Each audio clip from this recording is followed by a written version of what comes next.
இப்போ பார்த்தீங்கன்னா வால்லலாம் கலர் வர ஆரம்பிச்சிச்சு. எல்லாமே வந்து கப்பீஸ் குட்டீஸ் தான். எல்லாமே இப்போ வந்து பார்த்திங்கன்னா வாலில் வந்து கலர் வர ஆரம்பிச்சிருச்சு. தெரியுதான்னு பாருங்கள். வால்லெல்லாம் இப்போ கலர் வர ஆரம்பிச்சிருச்சு. முதல்ல ஒரு இதுக்கு பார்த்திங்கன்னா ஒரு 20 நாள் இருக்குங்க இந்த குட்டி போட்டு. கிட்டத்தட்ட ஒரு 50 குட்டி கிட்ட இருக்குங்க. எல்லாம் ஒன்றாவே தான் போகுது. எதுவுமே சிக்க மாட்டேங்குது. கையில் எடுத்தோம்னா நிறையா பிடிக்கலாம். சரி உங்களுக்கு காட்டணுமேன்னு சொல்லிட்டு இப்போ பார்த்திங்கன்னா இதுலேயே வந்து ஒரு 5-6 குட்டி இருக்கும்.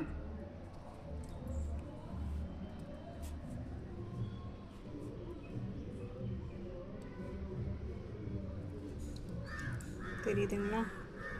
ஃபாக்ஸ் ஸ்டைலும் போட்டிருக்கறனால